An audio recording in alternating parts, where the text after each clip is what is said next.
9ನೇ ತರಗತಿ ಹಿಂದಿ ಪ್ರಶ್ನೋತ್ತರ ಅಂತ ಒಂದು ಪ್ಲೇ ಲಿಸ್ಟ್ ಲಿಂಕ್ ಇದೆ, ಅದನ್ನು ಒತ್ತಿ ನೋಡ್ಬೋದು. ತಾವೆಲ್ಲರೂ ಕೂಡ ವಿಡಿಯೋವನ್ನು ಲೈಕ್ ಮಾಡಬೇಕು, ನಿಮ್ಮ ಫ್ರೆಂಡ್ಸ್ಗೆ ಶೇರ್ ಮಾಡಬೇಕು. ಫಸ್ಟ್ ಟೈಮ್ ವಾಚ್ ಮಾಡ್ತಿದ್ರೆ ಸಬ್ಸ್ಕ್ರೈಬ್ ಜೊತೆಗೆ ಬೆಲ್ ಐಕಾನನ್ನು ಅವಶ್ಯವಾಗಿ ಒತ್ತಿಕೊಳ್ಳಿ. ನಮ್ಮ ಯೂಟ್ಯೂಬ್ ಚಾನಲ್ನಲ್ಲಿ 9ನೇ ತರಗತಿಯವರಿಗೆ ಕನ್ನಡ, ಇಂಗ್ಲೀಷ್, ಹಿಂದಿ, ವಿಜ್ಞಾನ, ಸಮಾಜ ವಿಜ್ಞಾನದ ಎಲ್ಲ ಪಾಠಗಳ ನೋಟ್ಸ್, ಕ್ವಶನ್ ಆನ್ಸರ್ಸ್ಗಳಿದ್ದಾವೆ. ಒಂದ್ಸರಿ ತಾವು ಹೋಗಿ ಅದನ್ನು ಏನು ಮಾಡ್ಬೋದು ನೋಡ್ಬೋದು. ಗುಲಾಬ್ ಸಿಂಗ್ ಪಾಠದ ಕನ್ನಡದಲ್ಲಿರ್ತಕ್ಕಂಥ ಸಾರಾಂಶವನ್ನು ನೋಡ್ಕೊಂಡು ಬರೋಣ. ಕನ್ನಡ ಸಾರಾಂಶ. ಗುಲಾಬ್ ಸಿಂಗ್ ಪಾಠದ ಲೇಖಕಿ ಸುಭದ್ರ ಕುಮಾರಿ ಚೌಹಾಣ್ ರವರು. ಗುಲಾಬ್ ಸಿಂಗ್ ಪಾಠ ಒಂದು ಕಥೆಯಾಗಿದೆ. ಈ ಪಾಠದ ಮೂಲಕ ದೇಶಾಭಿಮಾನ, ತ್ಯಾಗ, ಬಲಿದಾನ, ಸಹೋದರ ಮತ್ತು ಸಹೋದರಿಯ ನಡುವಿನ ಪ್ರೀತಿ, ಸ್ನೇಹ, ಪ್ರಜೆಗಳ ಜವಾಬ್ದಾರಿಗಳು, ಕರ್ತವ್ಯ ತಿಳಿಸಲಾಗಿದೆ. ಈ ಪಾಠದಲ್ಲಿ ಬಾವುಟ ಸ್ವಾತಂತ್ರ್ಯದ ಸಂಕೇತವಾಗಿದೆ. ಅದರ ಮಹತ್ವವನ್ನು ತಿಳಿಸ್ತಕ್ಕಂಥ ಪ್ರಯತ್ನ ಪಾಠದ ಆಶಯದಲ್ಲಿ ಇಟ್ಟಿದ್ದಾರೆ. ದಿನ ಹಾಗೂ ತಾರೀಕಿನ ಅಗತ್ಯವಿಲ್ಲ. ನಾವು ಯಾವಾಗ ಒಬ್ಬ ಶಾಶ್ವತ ವ್ಯಕ್ತಿಯ ಕಥೆಯನ್ನು ಹೇಳಲು ಹೋದಾಗ ಆ ನಿರ್ದಿಷ್ಟ ದಿನವನ್ನು ಮತ್ತು ತಾರೀಕಿಗೆ ಏಕೆ ಮಹತ್ವ ಕೊಡಬೇಕು? ಆ ಒಂದು ಮನೆಯಲ್ಲಿ ತಂದೆಯವರು ಇದ್ದರು, ತಾಯಿ ಇದ್ದಳು, ಹಾಗೂ ಗೊಂಬೆಯಂತ ಒಬ್ಬ ಸಹೋದರಿ ಇದ್ದಳು. ಅವಳ ತಮ್ಮ ಇಡೀ ಮನೆಗೆ ಪ್ರೀತಿ ಪಾತ್ರನಾಗಿದ್ದನು. ಒಂದು ದಿನದ ವಿಷಯ. ಆತ ರೋಗಿಷ್ಠನಾದನು. ಅವನ ತಾಯಿ ಅವನ ಊಟವನ್ನು ಸಂಪೂರ್ಣವಾಗಿ ನಿಲ್ಲಿಸಿದಳು. ಆದರೆ ಅವರು ತನ್ನ ತಾಯಿಯಿಂದ ಪದೇ ಪದೇ ಊಟ ಕೇಳುತ್ತಿದ್ದ. ಇದನ್ನು ನೋಡಿ ಅವನ ಅಕ್ಕನಿಗೆ ಸಹಿಸಿಕೊಳ್ಳಲು ಆಗಲಿಲ್ಲ. ಅವನ ಅಕ್ಕ ಕದ್ದು ಮುಚ್ಚಿ ಬೆಲ್ಲ ಹಾಗೂ ಕಡಲೆಕಾಳನ್ನು ತಂದು ತನ್ನ ತಮ್ಮನಿಗೆ ತಿನ್ನಿಸಿದಳು. ತದನಂತರ ಅವನ ತಮ್ಮನಿಗೆ ಜ್ವರ ಇನ್ನೂ ಹೆಚ್ಚಾಯಿತು.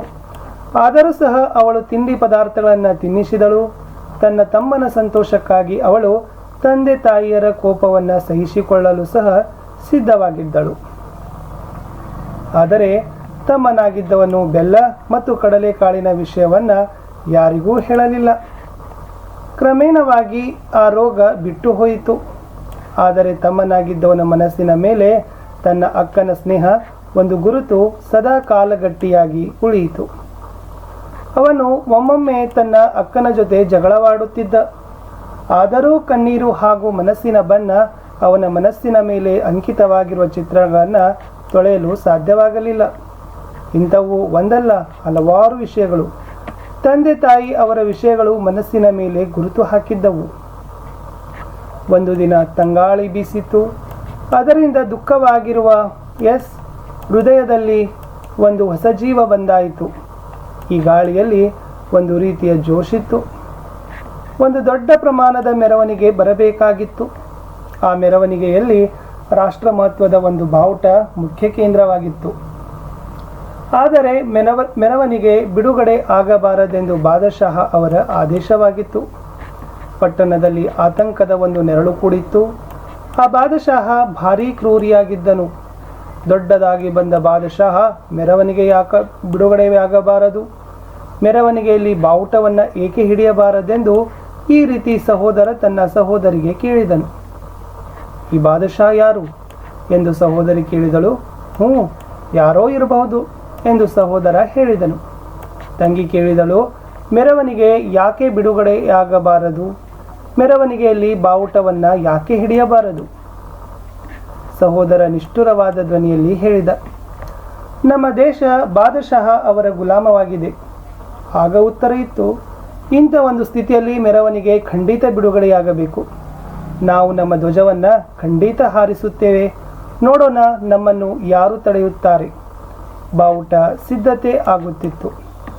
ಆತನ ಸಹೋದರಿ ತನ್ನ ಹಳೆಯ ವೇಲನ್ನು ಹರಿದು ಬಾವುಟ ಮಾಡಿದಳು. ಅದರ ಮೇಲೆ ಕೆಂಪು ಮತ್ತು ಹಸಿರು ಬಣ್ಣವನ್ನು ಹಾಕಿದಳು. ಸಹೋದರಿ ಆ ಬಾವುಟವನ್ನು ಆಡುವ ಕೋಲಿಗೆ ಹಾಕಿದಳು. ಈಗ ಸಹೋದರ ಆ ಬಾವುಟವನ್ನು ಹಿಡಿದು ಹೊರಡಿದನು. ಅಲ್ಲಿ ಎಲ್ಲಿಗೆ ಹೋಗುತ್ತಿದ್ದೀಯಾ? ನಾನು ನಿನ್ನ ಜೊತೆ ಬರುತ್ತೇನೆ. ಈ ರೀತಿ ಸಹೋದರಿ ವಿನಮ್ರವಾಗಿ ಕೇಳಿಕೊಂಡಳು. ಆದರೆ ಅಕ್ಕ, ನಾನು ದೂರ ಹೋಗಬೇಕಾಗಿದೆ. ನಿನಗೆ ಆಯಾಸವಾಗುತ್ತದೆ. ಬೇಡ ತಮ್ಮ, ಬೇಡ ಅಕ್ಕ. ಮೆರವಣಿಗೆ ಯಾರು ನಡೆಸುತ್ತಾರೆ? ನೀನು ಬಾವುಟವನ್ನು ಹಿಡಿದುಕೋ, ನಾವು ನಿನ್ನ ಹಿಂದೆ ಹಿಂಬಾಲಿಸುತ್ತೇವೆ. ಬೇಡ ರಾಣಿ, ನೀನು ಮೆರವಣಿಗೆಗೆ ಬೇಡ. ನೀನು ಒಂದು ಕೆಲಸ ಮಾಡು, ನೀನು ನನ್ನ ಹಣೆಗೆ ತಿಲಕವನ್ನು ಹಚ್ಚಿ ನನ್ನನ್ನು ಕಳುಹಿಸಿಕೊಡು. ಯಾವ ರೀತಿ ರಾಜಕುಮಾರಿ ತನ್ನ ಸಹೋದರನಿಗೆ ಕಳುಹಿಸಿಕೊಡುತ್ತಾಳೋ ಆ ರೀತಿ ಕಳುಹಿಸಿಕೊಡು ಅಕ್ಕ. ಬಹಳ ಸಂತೋಷದಿಂದ ಚಪ್ಪಾಳೆ ತಟ್ಟಿದಳು ಹಾಗೂ ಒಂದು ತಟ್ಟೆಯಲ್ಲಿ ಕುಂಕುಮ ಹಾಗೂ ಅಕ್ಷತೆಯನ್ನು ಇಟ್ಟುಕೊಂಡು ತಂದಳು. ಆ ಒಂದು ತಟ್ಟೆಯಲ್ಲಿ ದೀಪ ಸಹ ಉರಿಯುತ್ತಿತ್ತು. ಇದೆಲ್ಲ ತನ್ನ ಸಹೋದರಿ ತನ್ನ ಸಹೋದರನಿಗೆ ಆರತಿ ಮಾಡಲು ಸಿದ್ಧತೆ ಮಾಡಿದ್ದಳು. ಆರತಿ ಮಾಡುವಾಗ ತನ್ನ ಸಹೋದರ ಮುಖದ ಕಡೆ ನೋಡಿ ಸಂತೋಷಪಟ್ಟಳು. ಸಹೋದರಿ ತನ್ನ ಸಹೋದರನ ಹಣೆಯ ಮೇಲೆ ತಿಲಕ ಹಚ್ಚಿದಳು, ಅಕ್ಷತೆಯನ್ನು ತಲೆಯ ಮೇಲೆ ಹಾಕಿದಳು. ಆಗ ಸಹೋದರ ತನ್ನ ಸಹೋದರಿಯ ಪಾದಗಳನ್ನು ಸ್ಪರ್ಶಿಸಿ ಅಲ್ಲಿಂದ ಹೊರಟನು. ಸಹೋದರಿ ತನ್ನ ಸಹೋದರನ ತಲೆಯ ಮೇಲೆ ಆಶೀರ್ವಾದ ಮಾಡುವ ರೀತಿ ಸ್ಪರ್ಶಿಸಿದಳು ಹಾಗೂ ಅವನ ಮೇಲೆ ಸಂಕಟಗಳು ತನ್ನ ಮೇಲೆ ಬರಲಿ ಎಂದು ಆಶಿಸಿದಳು. ಅವಳ ತಮ್ಮ ಬಾವುಟವನ್ನು ಹಿಡಿದುಕೊಂಡು ಹೊರಟನು. ಆ ಸಹೋದರಿ ಬಾಗಿಲ ಬಳಿ ನಿಂತುಕೊಂಡು ನೋಡುತ್ತಾ ಇದ್ದಳು. ಕಥೆಗಳಲ್ಲಿ ರಾಜಕುಮಾರಿ ಇದೇ ರೀತಿ ಕಳುಹಿಸಿಕೊಡುತ್ತಾಳೆ. ಅವಳು ತನ್ನ ಸಹೋದರನ ಬಾವುಟ ಹಿಡಿದು ಹೋಗುತ್ತಿರುವ ದೃಶ್ಯವನ್ನು ಬಹಳ ದೂರದವರೆಗೆ ಗಮನಿಸುತ್ತಿದ್ದಳು. ಸ್ವಲ್ಪ ದೂರ ಹೋದಾಗ ಬಾದಶಾಹರವರ ಸೈನಿಕ ಬಾವುಟ ಹಿಡಿದಿರುವ ಬಾಲಕನನ್ನು ತಡೆದರು. ಆದರೂ ಅವನು ನಿಲ್ಲಲಿಲ್ಲ. ಬಾದಶಾಹನ ಸೈನಿಕರು ಗುಂಡು ಹಾರಿಸಿದರು. ಆಗ ಅವನು ಕೆಳಗೆ ಬಿದ್ದನು. ಆದರೂ ಅವನು ಹಿಡಿದ ಬಾವುಟವನ್ನು ಬಿಡದೆ ಕೈಯಲ್ಲೇ ಹಿಡಿದುಕೊಂಡಿದ್ದನು. ಗುಂಡನ್ನು ಹಾರಿಸುತ್ತಿರುವ ಸಂದರ್ಭದಲ್ಲಿ ಯಾರೂ ಅವನ ಬಳಿ ಬರಲಿಲ್ಲ. ಸಹೋದರಿ ತನ್ನ ಸಹೋದರನ ಕೆಳಗೆ ಬೀಳುತ್ತಿರುವ ದೃಶ್ಯವನ್ನು ನೋಡಿದಳು. ಆಗ ಅವಳು ಓಡಿ ಬಂದಳು. ಸಹೋದರನ ಮೈಯೆಲ್ಲ ರಕ್ತದಿಂದ ಕೂಡಿತ್ತು. ಈ ತಮ್ಮ ಎಂದೂ ದುಃಖದ ಧ್ವನಿಯಲ್ಲಿ ಕೂಗಿ ಅಳುತ್ತಿದ್ದಳು. ಸ್ವಲ್ಪ ಪ್ರಾಣ ಇದ್ದಾಗ ಆತನ ಅಕ್ಕ ಬಂದಳು. ಅವನು ಆಗ ಹೇಳಿದ, ಅಕ್ಕ, ನೀನು ಬಂದ ಈ ಧ್ವಜವನ್ನು ಹಿಡಿದುಕೋ. ಸಹೋದರಿಯವರು ಧ್ವಜವನ್ನು ಹಿಡಿದುಕೊಂಡಳು. ಸಹೋದರ ಸತ್ತು ಹೋದನು. ಅವರ ಅಕ್ಕ ತುಂಬ ಅಳುತ್ತಿದ್ದರು. ಆದರೂ ಬಾವುಟವನ್ನು ಕೈಯಲ್ಲಿ ಹಿಡಿದುಕೊಂಡಿದ್ದಳು.